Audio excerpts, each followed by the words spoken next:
girando os nossos assuntos, falando sobre a sucessão no Ministério da Justiça. Depois da saída de Ricardo Lewandowski da pasta e agora com a definição do sucessor, aumentam as dúvidas sobre a tramitação da PEC da segurança na Câmara. Os governistas se dividem sobre a possibilidade de engavetar o projeto por causa de mudanças feitas na matéria. Nosso entrevistado agora, deputado Mendonça Filho, do União de Pernambuco, relator da PEC. Tudo bem, deputado? Boa noite e feliz ano novo, né? Bem-vindo. Obrigado, Tiago. Boa noite para você e para aqueles que nos acompanham. Feliz ano novo para todos. Muito obrigado. Bom, afinal, a PEC está de pé, não está de pé? A PEC pode ser engavetada pelo governo, não pode? Quais são as atualizações em relação a isso, deputado? Bom, na verdade, ela não pode ser engavetada pelo governo, porque a PEC se encontra hoje no Parlamento, né, na Câmara dos Deputados. Nós apresentamos o relatório como havíamos assumido o compromisso público e com os líderes e com o próprio presidente Hugo Mota no início de dezembro. Tínhamos todas as condições para que ela pudesse ser apreciada na comissão especial e plenário, só que a agenda do final de ano, cheia de matérias econômicas, de aumento de impostos, votação de orçamento, houve um consenso por parte dos líderes de postergar a apreciação da PEC da segurança para o início desse ano legislativo, agora 2026. Então, ela está pronta. Eu creio que o texto que apresentamos é um texto bastante consistente, muito mais ousado do que a proposta original do governo, atacando o crime organizado, os líderes de facções criminosas, proibindo até, ou possibilitando a proibição até de progressão de regime, atacando a questão do sistema penitenciário, que é, como se sabe, no jargão da área de segurança pública, o escritório do crime em muitos estados, em muitos presídios, fortalecendo o sistema de cumprimento de pena por parte das polícias penais estaduais e federal, fortalecendo também a atuação das polícias federais, da Polícia Federal e da Polícia Rodoviária Federal. Enfim, eu acho que a gente estabeleceu um regime de mais cooperação e integração entre o governo federal, os governos estaduais e até mesmo os próprios municípios, o que, para mim, é muito positivo. Deputado, agora a pergunta de Denise Campos de Toledo. Deputado, boa noite.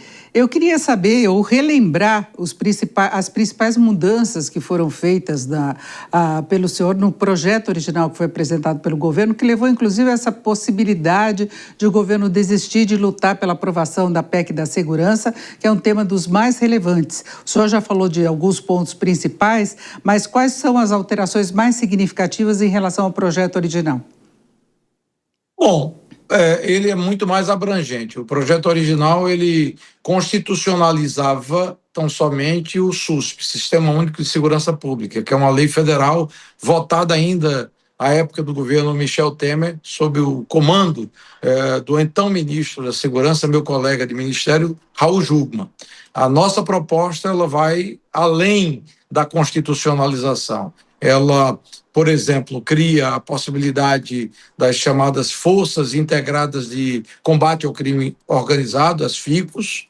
Já existem os GAECOS, que são comandados normalmente com a atuação e a presença direta dos Ministérios Públicos estaduais. O Ministério Público de São Paulo tem um GAECO muito famoso, liderado pelo promotor e o procurador Lincoln Gaquia, que tem muita efetividade no combate ao crime organizado, atuou inclusive na Carbono Oculto, atua também, essa PEC possibilita a ampliação das competências no que diz respeito ao sistema prisional, que é uma das vulnerabilidades do sistema de segurança pública no país, fortalece a atuação da Polícia Federal no que diz respeito ao combate a crime ambiental, o crime das organizações criminosas que atuam em mais de um estado, né, cooperando inclusive com as forças policiais locais e, ao mesmo tempo, garante o direito das vítimas no que diz respeito à reparação, a que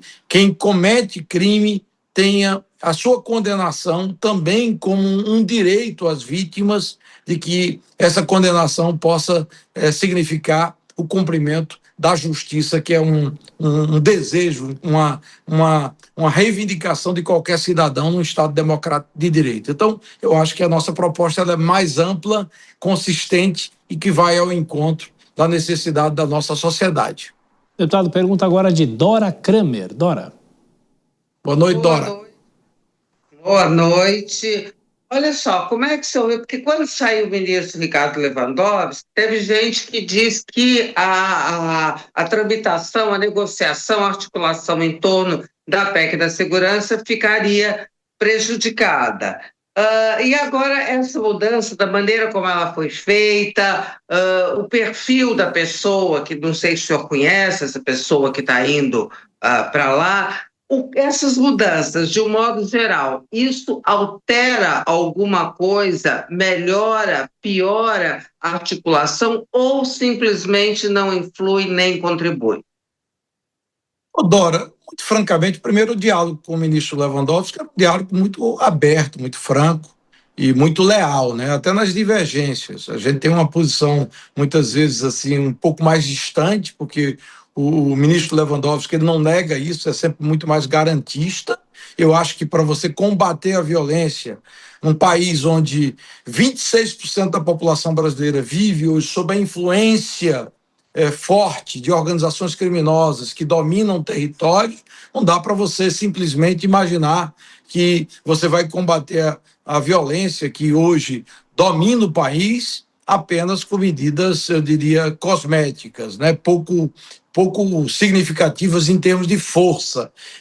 Mas o diálogo sempre foi aberto, franco, direto e cooperativo, né? Alguns pontos a gente preservou da proposta originalmente encaminhada pelo Poder Executivo, referendada pelo ministro Lewandowski, ampliação da atuação da PRF em hidrovias, ferrovias, além das rodovias, a própria Polícia Federal, como eu já citei, podendo ampliar sua atuação no combate a crimes ambientais e crimes interestaduais das organizações criminosas mais representativas. Outras nós agregamos, como, por exemplo, a que eu citei, a constitucionalização das Forças Integradas de Combate ao Crime Organizado, o direito das vítimas à reparação com relação a algum crime cometido, né? Então, eu creio, francamente, que o resultado da proposta que nós apresentamos em dezembro, e contou com a simpatia até dos líderes do PT e do governo, na ocasião da apresentação do Colégio de Líderes, sob a presidência do presidente Hugo Mota, foi um resultado que espelha o sentimento médio da casa. A proposta hoje está no parlamento, o diálogo permanece aberto. A gente vai usar agora o mês de fevereiro, o início da sessão legislativa, para dialogar com as bancadas, reapresentar as propostas. Não tem nada imutável, a gente pode melhorar essa PEC, mas os eixos principais estão postos. E eu acredito, sinceramente, que o caminho que a sociedade quer é mais firmeza, com mais dureza no combate ao crime, para que a gente possa garantir mais tranquilidade à população brasileira. As perguntas breves, Denise. Deputado, um dos pontos que o governo defendia era uma coordenação por parte do governo federal em relação a todas essas ações. Eu queria saber o quanto que isso seria preservado no relatório que o senhor apresentou e se seria importante, na sua visão, manter a unidade do Ministério, o Ministério da Segurança e da Justiça, se isso faz diferença na implementação das mudanças ou seria mais importante o desmembramento? Denise, eu sou até minoritário na tese. Eu defendo a manutenção do Ministério da Justiça e Segurança, por uma razão muito objetiva. Para você fazer com que a gente tenha mais eficácia no combate à violência, à criminalidade no Brasil, você precisa de uma atuação não só dos operadores de segurança pública e nas responsabilidades dos estados, em grau menor dos municípios e com muita força do governo central a partir das suas polícias, Polícia Penal Federal, Polícia Federal e PRF, mas a gente precisa também de uma atuação e uma articulação com o Poder Judiciário.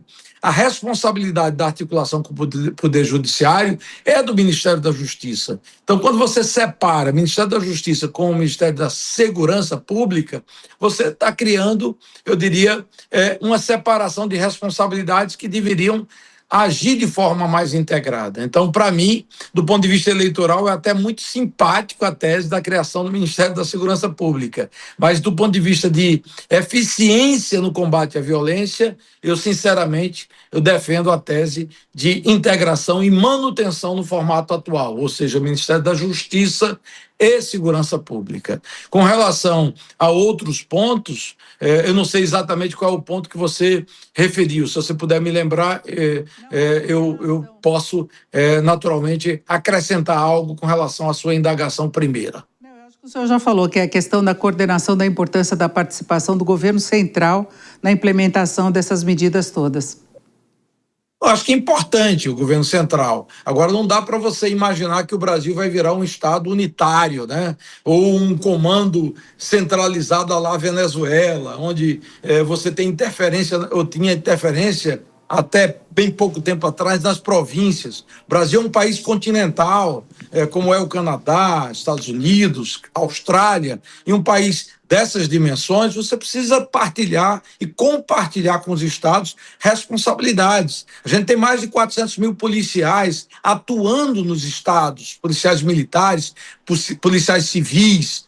Essas forças combatem o crime no seu dia a dia. Imaginar que de Brasília, no Ministério da Justiça e Segurança Pública, você vai dar conta da criminalidade em todas as cidades do Brasil, em todas as regiões, isso é realmente vender terreno na lua. Há de se ter mais cooperação. O pressuposto básico da minha proposta é integração, cooperação e cada vez mais uma posição onde o governo federal partilhe as responsabilidades com os estados, ampliando, inclusive, o volume de investimento na área de segurança pública. Nós estamos triplicando o valor total de investimento no Fundo Nacional de Segurança e no Fundo Penitenciário Nacional, FUNAPEM, para que você possa prover, eu diria, mais efetividade do combate à violência em todo o país, não só na responsabilidade do governo federal, mas também dos estados e, em menor escala,